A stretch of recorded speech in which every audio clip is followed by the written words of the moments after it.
Ya estamos. Bueno, hoy vamos a tener la participación. Bueno, muchísimas gracias, profe. Estuvo sensacional. Después de las 8, ya que no haya nadie, aquí va a haber baile del reggaetón de el Maluma académico, ¿no? Fue una maravilla. Le decía a Juan Sebastián que qué padre que son creativos con las consignas. Yo desde que soy niño se dice lo mismo en las manifestaciones aquí en el país, de este a oeste, ¿no? Yo digo, habría que hacer un concurso. Fuimos más creativos sugiriéndoles consignas a la marcha FIFI, ¿no? De que FIFI marchando también se estaba rociando, cosas de ese tipo, ¿no? Me pareció más divertido, ¿no? De verdad, muchas gracias por la alegría que transmite tu presentación, pero sobre todo, bueno, por no es eso, sino la profundidad del asunto. Vamos a tener la participación de Tamaulipas Intensa, porque tenemos Reynosa en sus dos sedes, Tampico en sus dos sedes, Vallehermoso, y también tenemos participación de Colombia. Entonces, empecemos con las preguntas, si les parece bien, de Reynosa en la sede Rode. ¿Me escuchan? Buenas tardes, Hola. maestro. Solamente podemos empezar aquí con la pregunta. Quisiéramos preguntarle qué saldo negativo tuvo en cuestión de la MANE, qué saldo negativo tuvo en el aspecto de la participación estudiantil. Por ahí estuvimos leyendo que hubo muertes, pero quisiéramos saber cuál fue el impacto que tuvo en cuestión de todo este movimiento. Muchas gracias. Eh, ahora entonces, ¿estoy bien? La sede Aztlán. Sí, sí, buenas noches. ¿Sí me escucha? Sí, buenas noches. ¿Sí me escucha? Sí. Sí. Bueno, pues muy interesante la narrativa del maestro Juan Sebastián de Colombia sobre la relevancia que tuvo la AMANE, o sea, la Asociación de Mesa Nacional Estudiantil. En concreto, la pregunta es, ¿en qué beneficia o benefició a las universidades privadas el hecho de que se unieran a la MANE? Muchas gracias. Pasamos ahora también en nuestro hermano estado de Tamaulipas, en Tampico, la sede que está en la Facultad de Comercio. ¿Nos escuchan? ¿Escucha? Buenas noches. Nuestra pregunta sería, ¿cuál es el impacto de los movimientos estudiantiles colombianos en la calidad académica universitaria en Colombia? Muchas gracias. Juan Sebastián está tomando nota. Gracias por su participación. Y ahora vamos también a Tampico, al Centro de Excelencia. Hola. Muy buenas noches. Su servidor, Miguel León Pérez, en representación de los maestros del Centro Universitario Tampico Madero. La pregunta dice lo siguiente: ¿cuál es la cobertura neta en la educación superior en Colombia?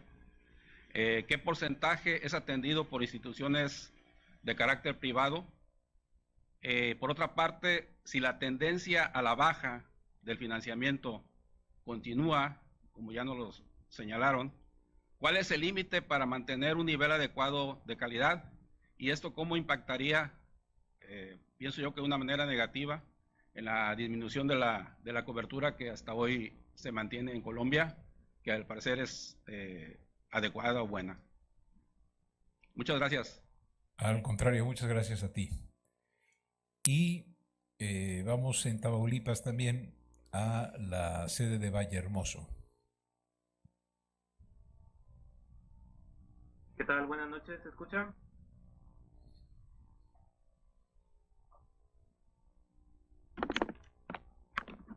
Buenas noches. No me ven, ¿verdad? Sí, escucha. Ok, muy bien. De antemano la UAM-BH agradece el espacio de expresión. Nuestra participación sería la siguiente. Existe una frase que dice, un gobierno que no escuche a sus estudiantes no se le puede llamar democracia. Ahora, derivado a esto, mi pregunta sería la siguiente. ¿Para qué educa el gobierno? ¿Para formar ciudadanos o para formar cosas que requieren certificados de calidad? Visto desde el punto de vista estudiantil.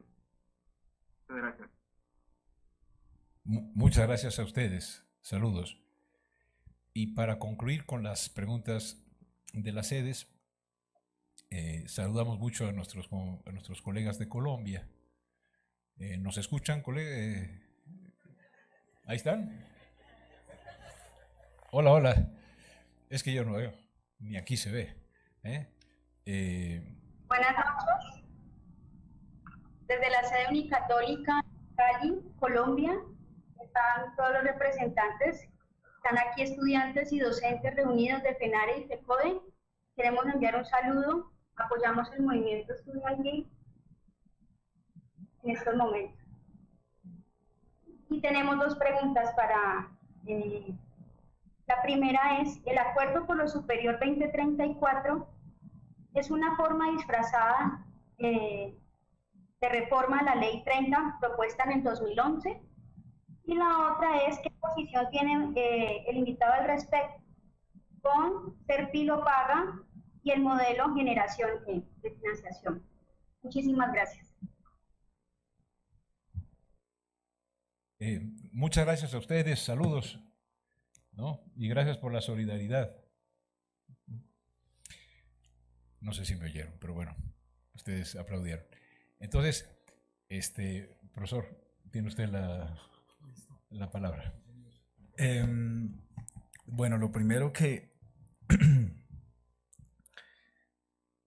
es que la primera pregunta sigue siendo difícil de contestar por la situación que tenemos en Colombia. O sea, esta mañana estaba escuchando noticias y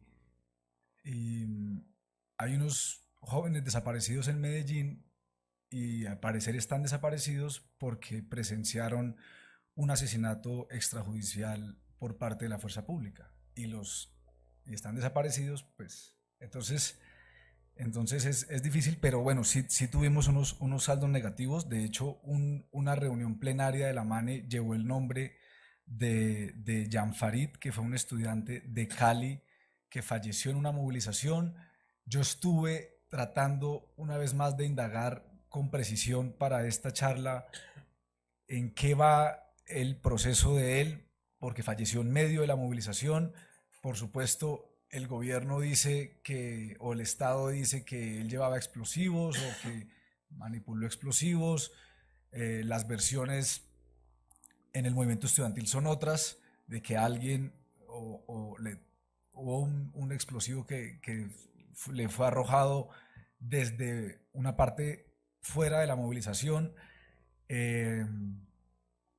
Entonces, tuvimos esa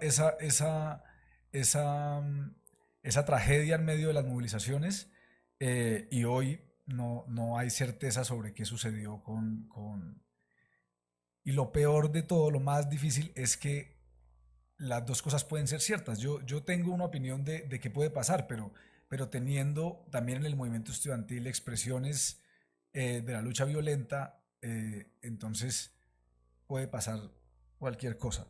Y también hubo otra, en otro momento, no en una movilización, pero también fallecieron, si no estoy equivocado, dos personas, dos estudiantes. Según las versiones, estaban manipulando explosivos en su casa, pero yo no tengo certeza de si eso fue así o pasó otra cosa.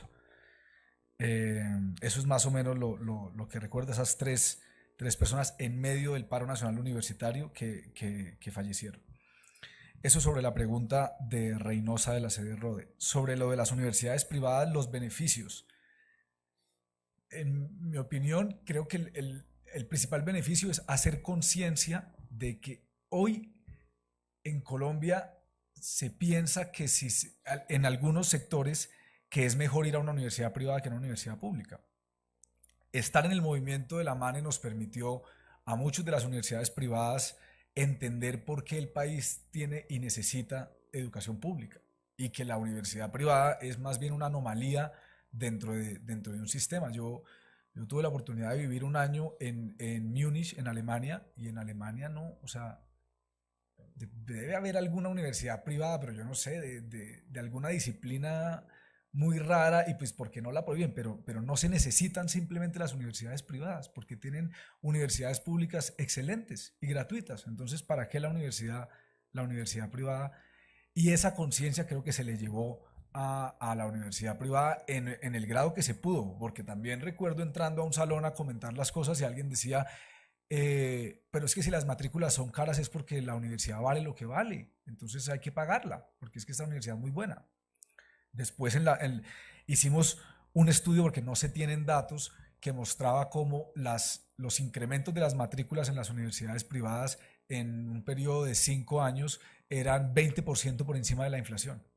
Entonces, si ya es caro para las familias pagar la matrícula, cada vez más empieza a ser caro. Entonces, al final hay un sector de la sociedad que está trabajando para educarse, y el resto, lo que no se gasta en educación, pues se lo gastan en salud, y que deberían ser cosas que deberían estar solucionadas por el Estado, pero eso está, creo que eso fue, y por supuesto, ese tema sigue hoy en deuda. Hay que aumentar la conciencia, pero se aumentó un poco. Pienso que en muchas universidades privadas se dio margen para que los estudiantes tuvieran una organización estudiantil, lo que, repito, era perseguido como si fuera equivalente prácticamente a un acto delictivo, de que se necesita, de que se requiere, no solamente para hacer activismo estudiantil, sino para lo que sea, es casi que el derecho de reunión. Entonces, en una universidad privada sacar un salón es una proeza. Pedir un salón prestado para reunirse a comentar lo que sea, que no esté dentro del currículum, es muy difícil hacerlo, pero por ejemplo, en mi universidad yo recuerdo de las primeras manifestaciones, pues éramos 50 en una universidad de 7.000, de 8.000 estudiantes, pero ya en las últimas éramos casi 1.000 o 500 personas, 600. Cuando hicimos la abrazatón, era abrazar los edificios de las universidades, entonces se requiere mucha gente. Bueno, para abrazar la UNAM, no me imagino, podríamos hacer un récord Guinness, pero esas cosas la gente de las universidades privadas las veía, y mi universidad, el externado, se fundó en un momento en el que las universidades públicas las retomaron el Estado religioso a finales del siglo XIX. Entonces tenía como una tradición de liberalismo que cuando nos vieron muchos profesores y mucha gente decía, uy, pero yo hace 30 años, no, 40 años no veía esto es una maravilla. Entonces, al final, pienso yo que pasar uno por la universidad privada o pública y no estar vinculado con el movimiento estudiantil, pues es una pena. Entonces, vincularse a la mano de las universidades privadas les significó tener esa experiencia que al final termina aportándole a uno, creo yo, que el mundo entero en forma de organización estudiantil, pero abriéndole los ojos bastante sobre lo que implica un movimiento estudiantil. En Tamaulipas preguntaban sobre qué le aporta el movimiento estudiantil a la calidad académica. Pues finalmente todas las reivindicaciones del movimiento estudiantil de una u otra forma redundan en más calidad académica, e incluso el movimiento estudiantil en algunas ocasiones en Colombia, todavía hoy lo hace, se opone a la apertura de algunos programas o incluso de algunas sedes. Y eso era una discusión que a una persona que no esté vinculada a la discusión le puede parecer una torpeza o algo, pero sí. De hecho, por ejemplo, las universidades públicas están abriendo programas y sedes, o algo así como sedes, en otros municipios del país, con condiciones aún peores que las que están las grandes sedes. Entonces, más o menos la opinión del movimiento estudiantil y de los representantes estudiantiles eso va, o sea, en la educación pasa algo, y es que si uno hace una mala inversión, no es que la corrige, sino que se fue una generación mal educada. Entonces puede ser esa es como un dilema muy duro, porque un municipio que dice, no, pero es que va a venir la Universidad Nacional acá, sí, pero van a dar clase en los edificios de una escuela pública que no tiene esto, que no se puede de noche porque no hay electricidad o que tal y tal cosa, que a los profesores, bueno, en unas condiciones que de verdad creo yo que no, por lo menos no se debería llamar universidad. Por ejemplo, la Universidad del Pacífico no tenía contratados, hace, por lo menos en la época de la MANE, no tenía ningún profesor de planta. Ningún profesor de planta. ¿Puede ser eso una universidad? Pero y entonces se enfrenta uno con la realidad de que el Pacífico en Colombia es la zona menos desarrollada, están pidiendo a gritos una universidad, entonces al final las reivindicaciones del movimiento estudiantil son también las de ser guardianes de la calidad educativa en la forma que sea, y hay que ser muy honestos con la oferta que se está dando. Nosotros no decimos no vayan a esos sitios, no sé, pero no es una carrera universitaria, no es una carrera profesional, no es una formación universitaria, y hay que sincerarse, también le decimos al gobierno, porque ellos con tal de inflar las cifras de cobertura, pues hacen lo que sea, incluso con los recursos más bajos. Recuerdo también un caso, se abren programas que no tendrían por qué abrirse en una universidad solo porque puede significar el flujo de algunos recursos públicos del parte del gobierno nacional para eso. En Tampico me preguntaban por la cobertura. La cobertura está rondando el 50% con muchas maniobras que hace el gobierno nacional, por ejemplo, muchas veces de incluir programas que no son de formación universitaria como de formación universitaria, y está básicamente distribuido el estudiantado en universidades públicas y en universidades privadas. Esa es la cobertura que tenemos. Los planes, por supuesto, son en 4 años llegar al 60%, no sé qué, pero no, los incrementos en la financiación que se requiere para eso no se ven por ningún lado. En Valle Hermoso, que mencionaban lo de la mercancía, pues sí, no, pero y yo lo agravo aún más, no es solamente formar, o sea, volver a los estudiantes una mercancía, sino incluso en esa lógica, ¿qué tipo de mercancía? ¿Sí? Es una mercancía, o sea, una cosa es hacer una mercancía con todo y lo alienante que puede ser, pero una cosa es hacer un aparato de estos y otra cosa es bajar un banano de un árbol, de una banana. Entonces, además de que mercantilizan la educación, los productos educativos que se forman son de una pésima calidad si se quiere, en esta concepción perversa de la universidad, el valor agregado que le da la universidad al estudiante es prácticamente nulo. Entonces la gente sale con su diploma, pero resulta que después no tiene las competencias o la formación para desplegar ese oficio que la sociedad demanda de ese estudiante. Entonces, la perversión es muy grave y yo reitero, hace parte de la conveniencia de los países poderosos con los sistemas educativos de los países débiles. No sé, si la balanza comercial de Colombia con Estados Unidos es negativa principalmente por la importación de productos terminados, ¿por qué Estados Unidos va a estar interesado en que Colombia tenga universidades que formen buenos ingenieros para que puedan solventar esas necesidades en el país? Entonces, mientras no haya independencia, llevar a cabo esa tarea va a ser muy complicado. Y en la Universidad Católica, que nos mandan el saludo desde Cali, esa hermosa ciudad, 2 preguntas clave para terminar de sellar el asunto de la MANE. Después de esto, el gobierno lanza el Acuerdo por lo Superior, que era, refiriéndose a la educación superior, 2034, lo lanza creo que en 2014, señalando las próximas décadas de la educación. Y esto hay que reconocerlo, aciertan en su táctica de adecuar el sistema educativo a los fines que pretendían, ya no sin estas discusiones magno o macro de política pública, sino simplemente con regulaciones, ni siquiera con leyes en el Congreso de la República, sino con decretos, y al final nos fueron metiendo esa reforma y esa ley que pretendían hacer en pequeñas dosis que no recibían mucha atención de parte de los medios ni de parte del movimiento, pero que terminan haciendo la tarea de ajustar el sector a lo que se está requiriendo por parte, por ejemplo, en este caso, de la OCDE. La OCDE fue a Colombia, hizo un libro, 260 páginas, un lanzamiento de ese libro en la terraza del Hotel Marriott. Yo no sé cuánto se gastaron, pero me imagino que un montón de plata, para decir cómo era la política pública de educación superior en Colombia y cómo debería ser de ahora en adelante. Y a eso después en Colombia le pusieron, contrataron unos mercadólogos y esto, y le pusieron Acuerdo por lo Superior 2034, que es la política pública de la OCDE para Colombia. Y me preguntaron por Ser Pilo Paga, que es, a mi juicio, también un caso de estudio de la peor política pública en educación superior que pueda tener un país en la faz de la tierra. ¿En qué consiste?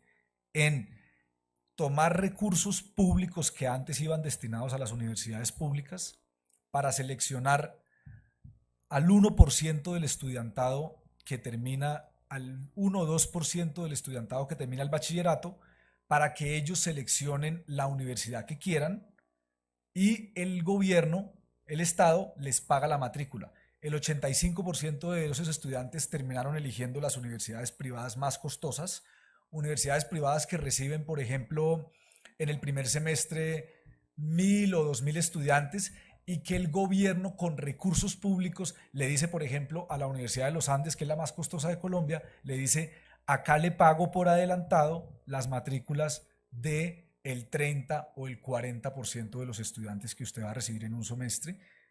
Terminan gastándose un flujo de recursos públicos impresionante para financiar las matrículas de las universidades privadas, pero además seleccionando, o sea, en la lógica de que la educación es para los pilos, cuando se supone que la educación superior y la educación en general, sobre todo, es para los que no somos pilos. Los que son pilos, pues excelente, pero los que no somos pilos, pilo, sí, pilo es inteligente, es destacado, por eso se llama Ser Pilo Paga, Ser Pilo Paga, como todos ustedes, sí.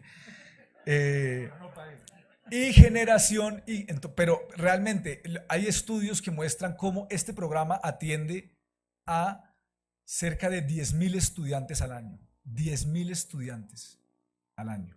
El 85% de ellos va a instituciones privadas, y se terminan pagando las matrículas con recursos públicos. Es una perversión absoluta, es el desvío descarado de recursos públicos que deberían ir a las universidades públicas para mantener universidades privadas. Y claro, esto va acompañado de toda una operación mediática haciéndole creer a la sociedad que es mejor estudiar en la Universidad de los Andes que estudiar en la Universidad Nacional de Colombia. Entonces, Generación E es Ser Pilo Paga al de Santos, y Generación E y el de ahora pues es el del nuevo presidente, pero es básicamente también... bueno, y también sí, es equivalente, y también esconde pues una operación, digo yo, de clientelismo, porque el estudiante termina pensando que es gracias a que el presidente le está dando la plata para pagar la matrícula. Entonces pues hay que agradecerle al presidente tan gentil que les está. Bueno, creo que con eso evacuamos las preguntas. Muchísimas gracias. Sí, había llegado también de las que llegan por internet, la de que nos dijeras qué diferente es Pilo Paga de Generación E. Pero ya, esa quedó resuelta. Entonces, ahora voy a sintetizar. Elige de estas algunas para que haya tiempo de que haya también preguntas de la audiencia aquí presente, ¿no? A ver, una son insistentes, vienen de Costa Rica, de Puebla, de Morelos, de Colombia, de muchos lados, de algunos estudiantes mexicanos que están pasando en Bogotá, estancias, etcétera, ¿no? Entonces, no voy a decir de dónde viene cada una, espero haberla sintetizado bien. ¿Qué vínculo encuentras entre el movimiento del 2011 y el 2018? ¿Hay demandas comunes, etcétera? Creo que ya la contestaste, pero si puedes, luego del 2011, ¿qué cambió en materia académica, si es que algo lo hizo? Hay una tercera que es como muy si nos ayudas a entender cuáles son los tipos de corrientes políticas de las 5 organizaciones, es decir, a ver, son trotskistas, comunistas, socialistas, o digamos, o cuál es lo que nos decías tú que caracteriza, que los hace distintos, ¿no? Hay varias de las preguntas que dicen que es casi increíble para muchos de nuestros países la unión entre universidad pública y universidad privada, o que el apoyo de un rector de una privada al paro, ¿no? ¿A qué crees que se deba esta cuestión a ver, quizá el movimiento 132 en México juntó muchachos de las universidades públicas y privadas? También hubo apoyo en el 68 de algunas privadas, pero aquí parece ser que la universidad privada jugó un papel en la manifestación, etcétera, muy fuerte. ¿No había una especie como de tensión entre ellos? Esa es la pregunta, ¿no? ¿Opinas tú que lo que hicieron los medios, por ejemplo, al tomar la foto del abrazo al policía, no es haber destacado eso para bajar el nivel de politización?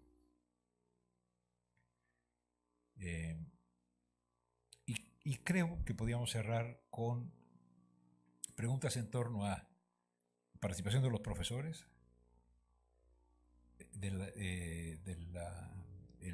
un enfoque de género al respecto del movimiento desde tu punto de vista, es decir, el rol de las mujeres, de las estudiantes y de la comunidad LGBTTI, ¿no? Es decir, cómo participar.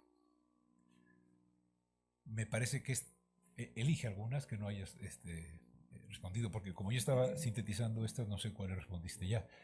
Y luego pasamos a los de acá, ¿sí? Y muchas gracias a los que mandaron preguntas. Espero haber sintetizado. Ahora sí no metí ninguna de Michels, porque me regañaron la otra vez mucho. Pero sí llegó por internet, lo pueden verificar. Bueno, sobre las razones de la movilización en 2011 y 2018 es la misma. Simplemente lo que ha ocurrido es que en ese informe que yo presenté eran diapositivas de los rectores de las universidades estatales que les metieron, como decimos en Colombia, les metieron los dedos a la boca porque ellos apoyaron una ley que nosotros decíamos eso es una farsa, pero ellos lo apoyaron pensando que la mayoría de recursos se iban a decir, esa fue la promesa del gobierno, que eran unas chichiguas, o sea, era muy poco dinero, además sujeto a condiciones, etcétera, y esos dineros terminaron yéndose para el ICETEX, o sea, al final para el crédito público que es subsidiado supuestamente con recursos públicos y que termina en más de un 80% yéndose para universidades privadas. Entonces, son dos luchas. Y eso ya es como un grado más de profundización y que hay que hacer mucha pedagogía sobre eso porque no se entiende. Hoy en día, no cualquier recurso público para la educación, entre comillas, es bienvenido. Porque lo que hacen los gobiernos es, pero yo estoy invirtiendo en educación pública, dicen ellos, o estoy invirtiendo recursos públicos en educación. Creo que es mejor decirlo así. Y resulta que no van a las universidades públicas. Lo que hacen es engordar los presupuestos de los bancos que subsidian las tasas de interés, eso dicen, para que los estudiantes puedan ingresar a las universidades privadas. Y en eso se van los recursos públicos a la educación. En algunos casos se puede ver un incremento del gasto público, pero definitivamente no va a financiar la oferta de las universidades públicas, sino a subsidiar la demanda, es decir, los créditos educativos que van a pagar los estudiantes a las universidades privadas. En el fondo está la lógica de cómo pongo yo a rentar esos recursos públicos, no diciendo voy a construir un laboratorio para una universidad y después va a salir, esta semana le entregaron el premio de neurociencia a, creo yo que el colombiano más prominente vivo desde la muerte de García Márquez, que es el profesor Rodolfo Ginás en la Universidad de Nueva York, neurocientífico, y él todo el tiempo dice, yo no estoy en Colombia es porque no tengo cómo hacer las cosas allá. Estoy acá en la Universidad de Nueva York donde tengo mi laboratorio. Entonces, la lógica es no la rentabilidad social que puede dar la educación pública, sino cómo ese capital puede crecer en el menor tiempo posible, 2, 3, 4 años. Y por eso se van los dineros para el ICETEX. Es básicamente esa, y por supuesto que cuando hay menos recursos, reitero, viene luego la antidemocracia social y en la autonomía se restringe, el bienestar se restringe, las libertades democráticas se restringen. ¿Cómo puede haber movimiento estudiantil si no hay dónde reunirse, si no hay posibilidad de transportarse de una sede a otra, si no hay medios para que tengamos conversaciones como estas? Entonces, pues terminan desarticulando todo. Y si bueno, y paso respondo una vez la tensión de universidad pública y privada. Por supuesto que todavía existe. Todavía existe.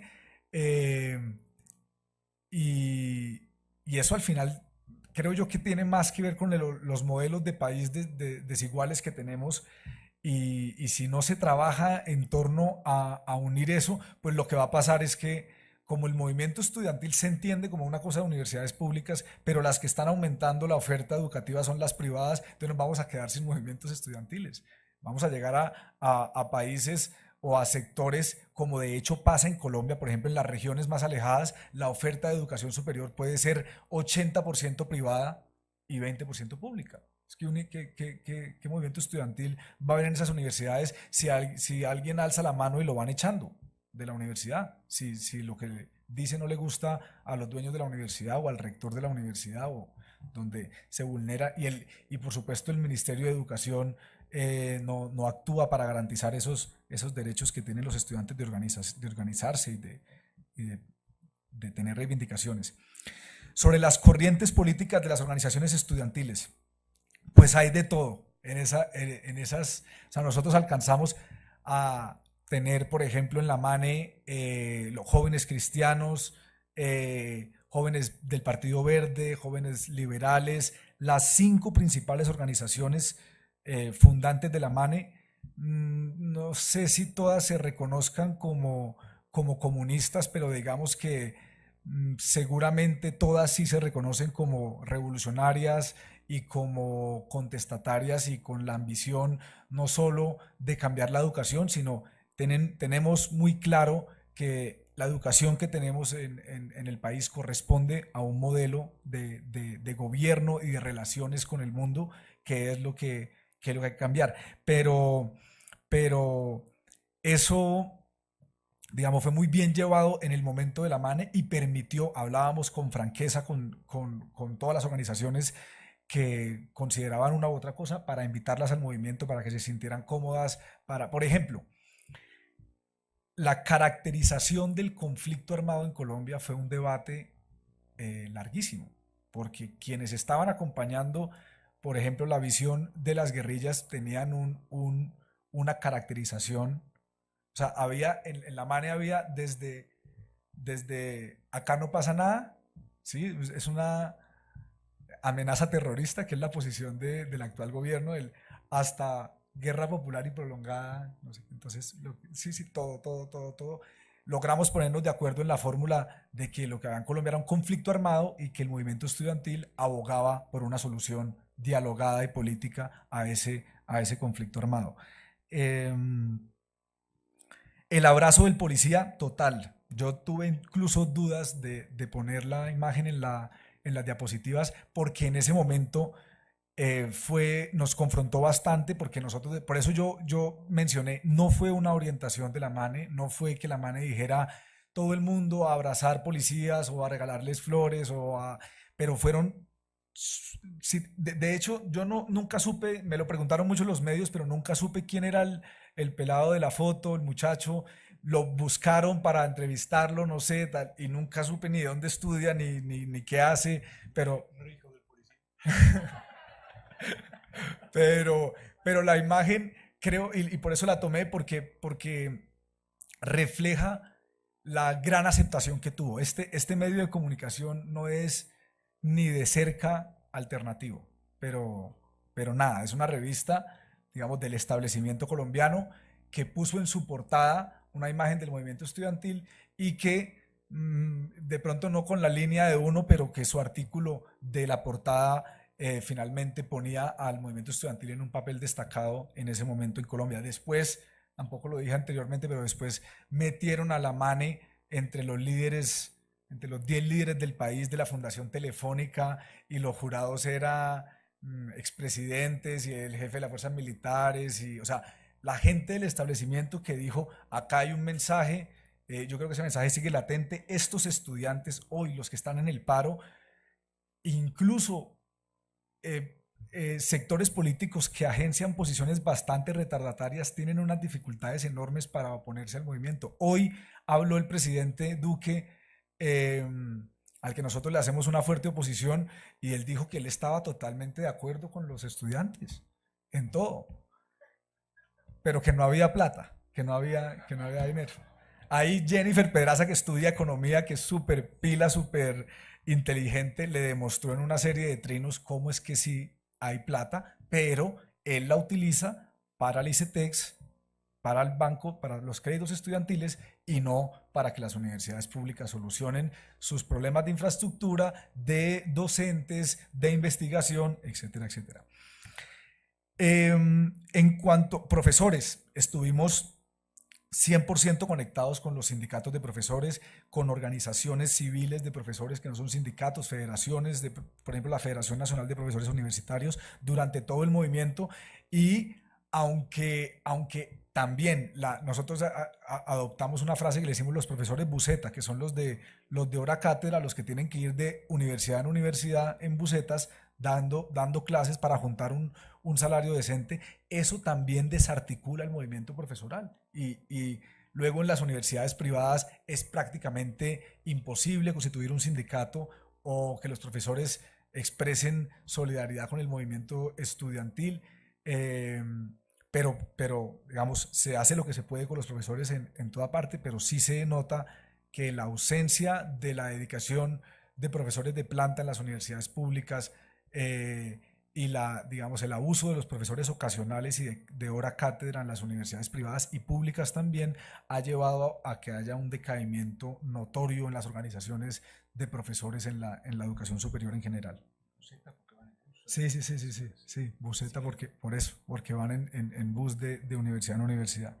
En cuanto a... Llamamos profesores taxi, bueno, pero acá tienen un... Uber, profesores Uber. Bueno...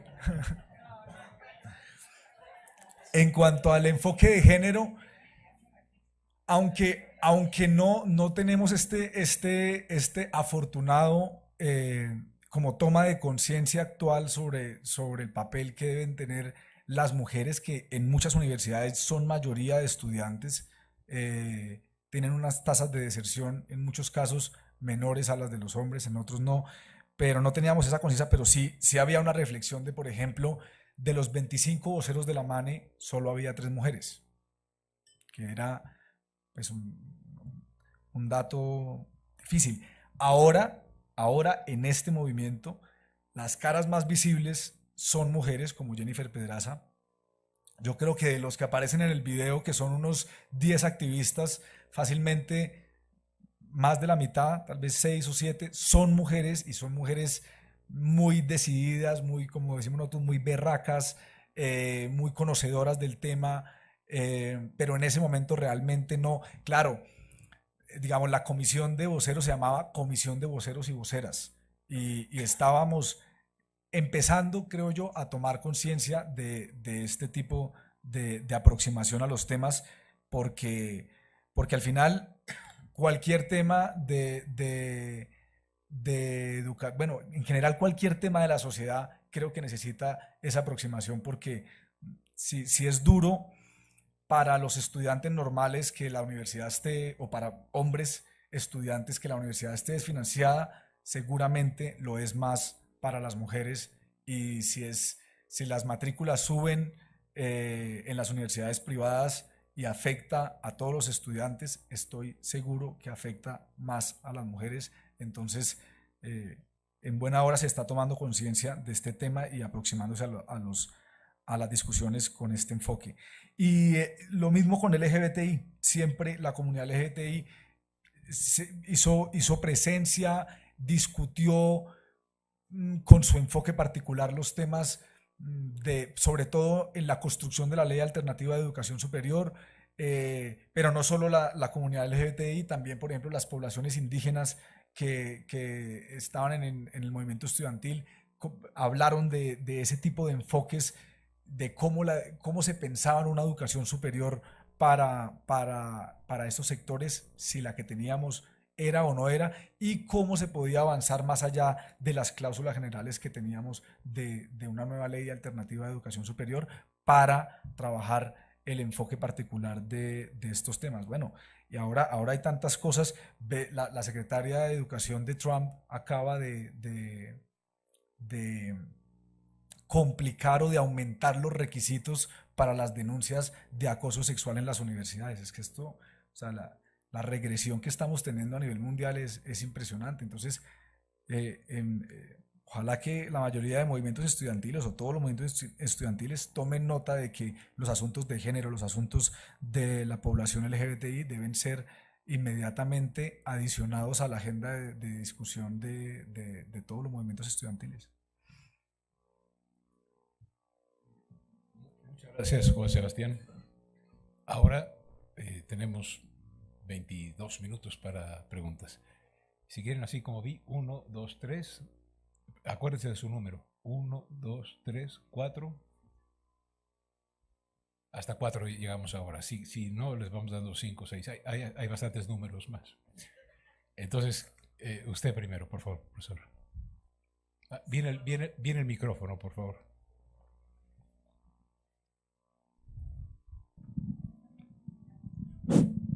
Salvador Díaz Cuevas, profesor de bachillerato, Colegio de Ciencias y Humanidades, Plantel Sur. Dos preguntas conectadas y primero mis felicitaciones al movimiento por su sentido propositivo e incluso en lo que entendí de lo dicho por ti, a veces adelantándose a lo que viene de las políticas del gobierno. Eso amerita mucha felicitación en un movimiento estudiantil. Y las preguntas conectadas son el acuerdo de paz, y dada la influencia que dijiste que hubo allá por el 2012 de parte del movimiento estudiantil sobre la opinión pública en la población, digamos, tuvo digamos, en el referéndum que se llevó adelante, hubo mayoría por rechazar el acuerdo. Y mi pregunta sería, ¿es que hubo influencia estudiantil y el movimiento estudiantil es elitista, o cuál sería la motivación de no estar a favor de ese acuerdo de paz en la medida de que haya sido importante la influencia estudiantil? Y segunda es la cobertura en las zonas de guerra o de la guerrilla, la cobertura a nivel universitario, ¿qué tanta es? Gracias. Número 2. Si quieren, digan su nombre, porque es muy feo decir el número. Lo que pasa es que así lo ordenamos. Bueno, Joel Ortega, de la Facultad de Ciencias Políticas. Y mi pregunta es si nos pudieras profundizar un poco en cómo se eligen a los representantes y en la vida organizativa a nivel local, porque digamos hablaste más de la mesa a nivel nacional, cómo se articulaban, pero mi pregunta es cómo los eligen. Por ejemplo, cuando vinieron nos hablaron de Argentina, pues era por voto universal, en cada escuela había un representante. Aquí en México se hacen asambleas, generalmente se hacen asambleas locales, que es donde se decide. Entonces, ¿cómo funciona? Y ligado a eso, de cómo se eligen a los representantes, el tema de las organizaciones. Por ejemplo, aquí en México, en muchos movimientos a lo que se ha llegado es que hay representantes por escuela, por facultad, pero no por organización, porque se corre el riesgo de que llegue cualquier colectivo con 5 personas y pese lo mismo su voto que el de una facultad de, no sé, de 5,000 personas. Entonces, esa duda me quedó ahí, si pudieras profundizar un poco, ¿no?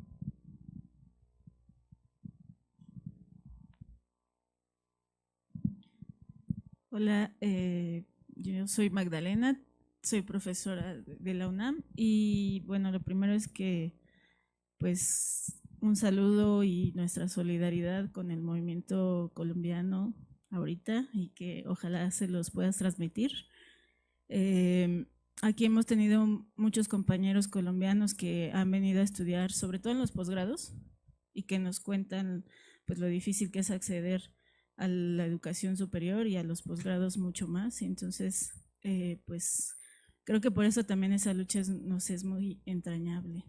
Bueno, mi pregunta, bueno, tengo 3 preguntas, pero la primera es que me parece que los movimientos estudiantiles, al hacer esta lectura de la realidad que les toca vivir, nos muestran una faceta muy crítica, y en ese sentido entendí por lo que nos expusiste que este movimiento vivió el periodo de transición entre un gobierno y otro, y entonces, bueno, hay un, digamos, idea general de que el gobierno de Santos fue un gobierno progresista, y creo que muchas de las cosas que pues tú nos has señalado son bastante contrastantes. Y entonces, si pudieras contarnos cuál es la lectura desde el movimiento estudiantil del gobierno de Santos. La otra pregunta es respecto a el concepto de mesa. Me llama mucho la atención por qué usan la palabra mesa, si tiene alguna tradición de organización o por qué se conformaron como mesas en el movimiento. Y la tercera pregunta es respecto a las universidades privadas. En México también hay muchas universidades privadas que han ido creciendo en el contexto neoliberal, pero hay muchas diferencias. Por ejemplo, hay privadas que aquí les llamamos patito, ¿no? Entonces son las privadas que ofrecen educación para muchas personas que no alcanzan a ingresar a las universidades públicas, pero no necesariamente tienen un prestigio. Y también hay privadas para las élites. Entonces, de allí de las privadas para las élites está saliendo pues los cuadros de los gobiernos neoliberales. Entonces quería preguntarte eso, si también en las privadas de Colombia existe esa diferenciación y de dónde están saliendo los dirigentes políticos, los que gobiernan en Colombia, si están saliendo de las universidades privadas o públicas, porque me parece que ese es una de las, digamos, de los temas pendientes también del movimiento estudiantil, porque no tienen un eco, o incluso en México, por ejemplo, está mal visto, es políticamente incorrecto salir del movimiento estudiantil y después irte al gobierno, ¿no? O sea, trabajar en funciones de gobierno. Gracias.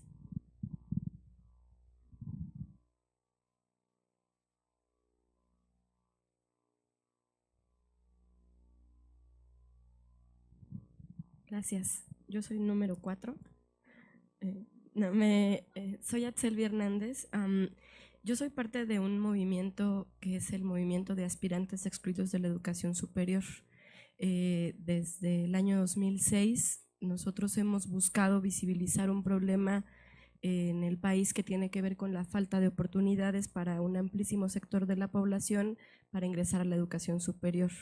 Solo para que te lleves el dato, este año en la UNAM se aplicaron 243.056 exámenes de admisión y la UNAM solamente recibió a 18.000, es decir, 224.000 estudiantes que presentaron examen no fueron admitidos en la UNAM, y tampoco en la UAM y tampoco en el Poli, que son las principales universidades de la zona metropolitana. Nosotros decimos son 300.000 los que cada año en la Ciudad de México quieren entrar a una universidad pública, tienen certificado de bachillerato con más de 7 de calificación y no tienen una oportunidad y son enviados a estas escuelas que describía la compañera.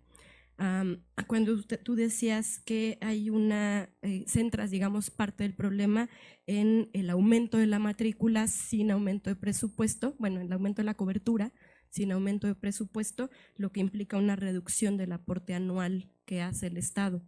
Pero de pronto pareciera ser que la solución es no aumentar la cobertura, porque no hay dinero para eso. Entonces, si pudieras problematizar o contarnos un poco si han dado esas discusiones allá. Y lo otro que quiero hacer es una propuesta de que como integrantes o estudiantes de este curso nos pronunciemos públicamente en solidaridad con el movimiento estudiantil en Colombia actual por un llamado inmediato a que se atienda el diálogo y por la solución integral de todas sus demandas, que si es posible ese pronunciamiento se cuelgue en la página del curso y que los compañeros allá lo puedan utilizar como pues un granito de arena para darles un respaldo en su lucha.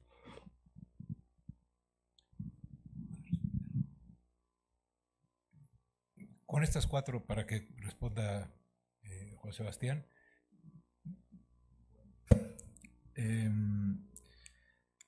Al profesor Salvador, bueno, un gusto con todos que estén acá. Creo que hubo una expresión estudiantil, pero no realmente, digamos, se activó después de que perdimos el referendo. Yo creo que lo perdimos después tuve noticias de que eso lo ha hecho también. Yo creo que esas cosas vienen de otro lado, pero en Colombia hubo una campaña durísima en contra de la ideología de género. Le pusieron ese, no sé si acá también lo han, entonces que el acuerdo de paz, pero y la gente pues al final lo cree.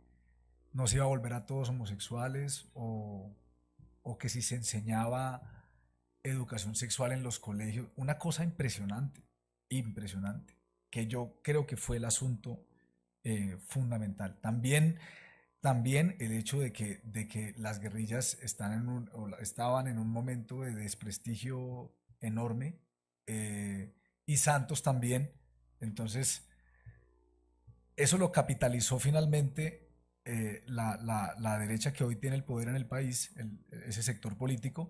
Pero lo cierto es que la imagen del líder de las FARC y la imagen de Santos era muy baja, entonces que la gente, o sea, yo digamos voté a favor del plebiscito porque creo que esa era la manera de solucionarlo, pero a mí no me simpatizan ni poquito ni Santos ni Timochenko. Entonces, pero eso es difícil que la gente la cotidianidad de la gente lo acepte, porque veía esas dos caras y decía, pero yo por qué me tengo que alegrar de que esos dos tipos estén haciendo eso. Entonces eso después fue de verdad muy desafortunado. Yo creo que en un movimiento estudiantil activo las cosas hubieran sido distintas, y ahorita mezclo con lo que mencionaba Magdalena de Santos 1 y Santos 2 por esta razón muy particular, porque el primer periodo de Santos, estas son confesiones de verdad como difíciles de hacer, pero en el primer periodo de Santos las conversaciones en La Habana eran secretas, era la palabra, secretas. Entonces, las expresiones estudiantiles que tenían la intención de presionar al gobierno en la mesa estaban muy juiciosas, trabajando en la MANE por el paro, por la construcción de la ley, por etcétera, etcétera, etcétera. Una vez el acuerdo se vuelve público, la fase pública, y se entiende que se va a cerrar, estas expresiones, pues a nadie, pienso yo, a nadie le gustaría decir que está haciendo un acuerdo con un tipo que es terrible, como Santos. Y en el movimiento estudiantil llegamos a un punto donde se nos decía que en los comunicados de la MANE no podíamos hablar mal de Santos. Y nosotros decíamos, pero bueno, pero es que ¿qué pasó de un año al otro si el tipo está haciendo lo mismo? No, que es que la valoración un poco ha cambiado y efectivamente hay un sector un sector alternativo del país, entre el que no estoy yo, que tiene una valoración de Santos medianamente positiva porque hizo el acuerdo de paz. Entonces yo le reconozco que hizo el acuerdo de paz porque creo que el país lo necesitaba y lo necesita ahora, que se acuerde también algo con el ELN, pero eso no me lleva a mí, digamos, eso es un tema no sé, de 100 temas, y en los otros 99 temas Santos es un desastre, pues era el ministro de Defensa de Uribe.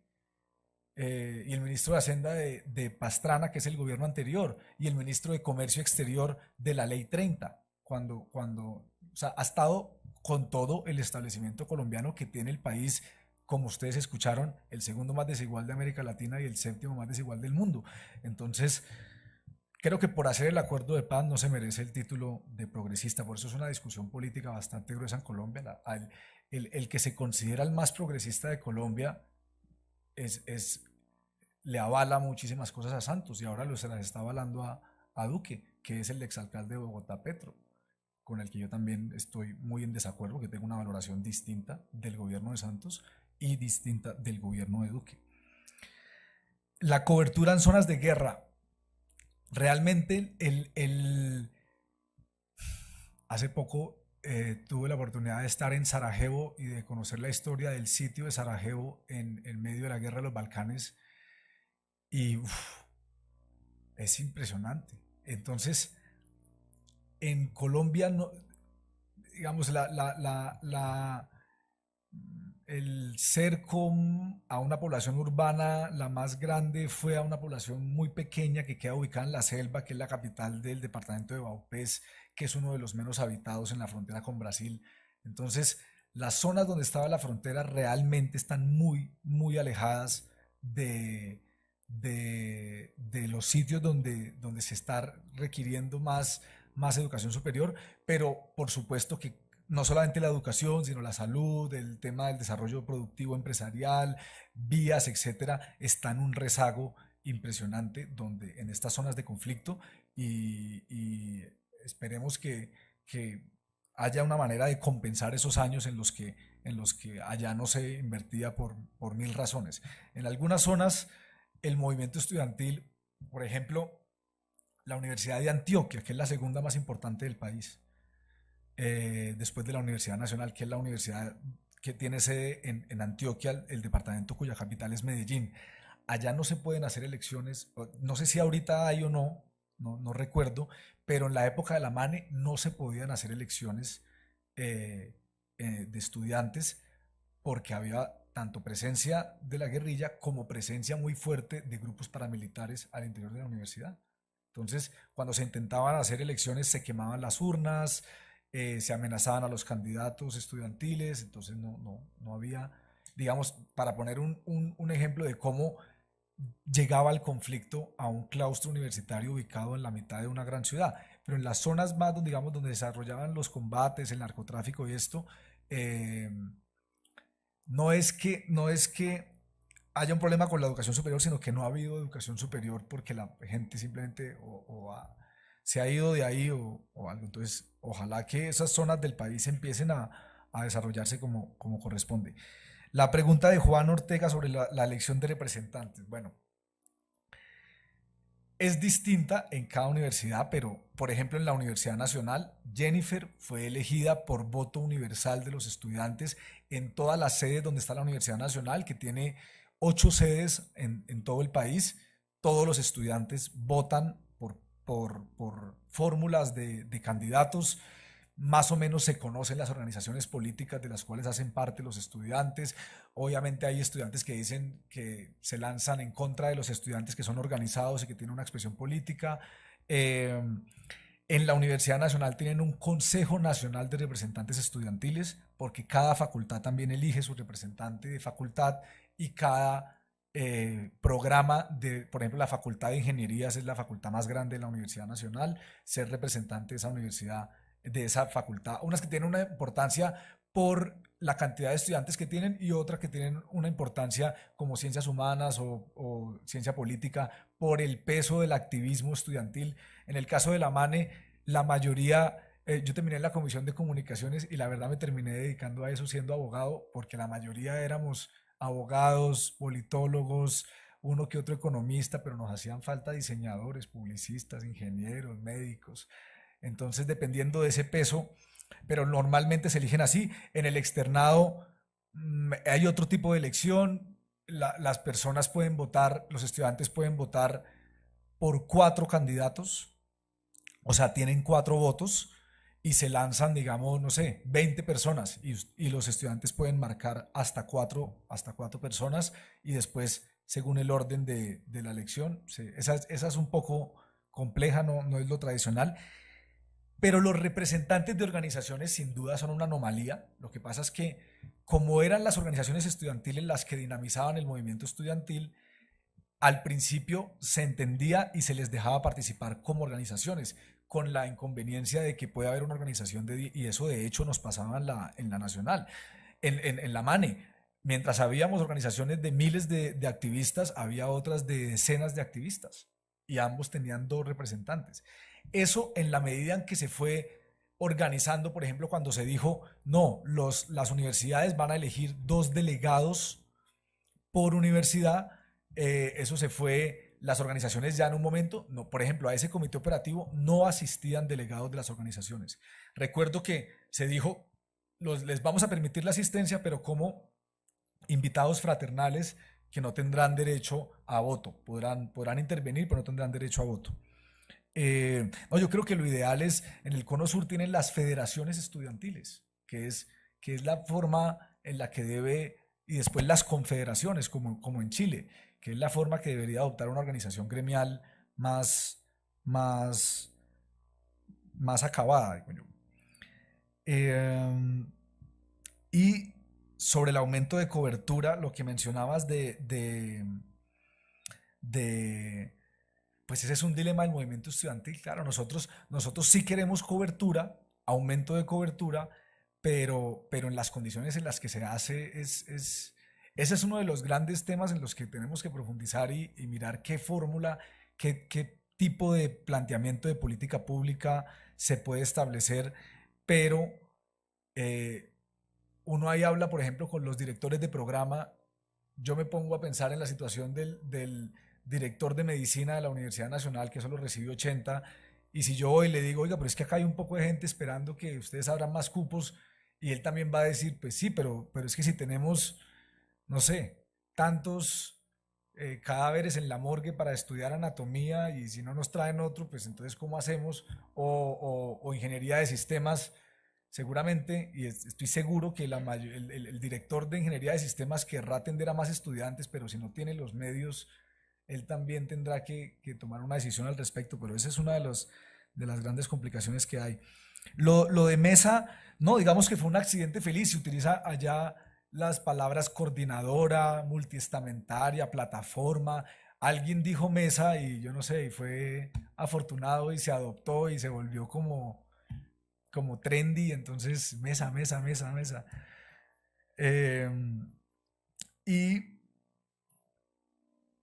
Y sobre lo de las privadas, exactamente iguales en Colombia. Hay unas privadas de élite y unas privadas de baja calidad.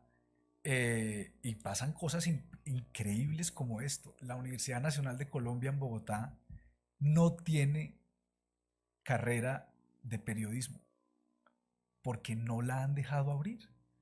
Y todos los medios importantes de Colombia están en Bogotá. Y no hay universidades públicas con periodismo en Bogotá. Todas las redacciones de todos los grandes medios de comunicación de Colombia están llenos de periodistas egresados de universidades privadas.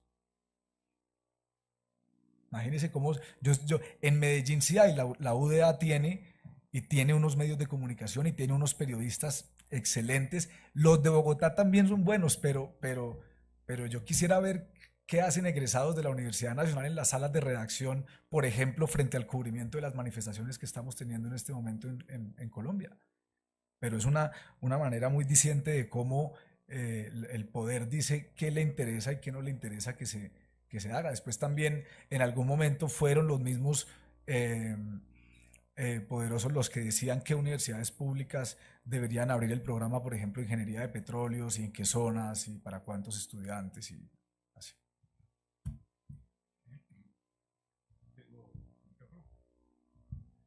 Bueno, muchísimas gracias. Con respecto a la propuesta de colgar en la página el apoyo hacia el movimiento colombiano, estoy seguro que no habrá problema. Me parece que sería muy democrático en un curso sobre movimientos estudiantiles que pidiéramos a las sedes si alguien tiene algún inconveniente y lo más rápido posible poner digo, para no tomar la decisión nosotros sin consultar a las sedes. Estoy seguro que lo vamos a conseguir, pero sí me parece, no, digamos, frente a usted, señor, la mesa no puede tomar la decisión, tiene que ser la mesa ampliada, ¿no es cierto?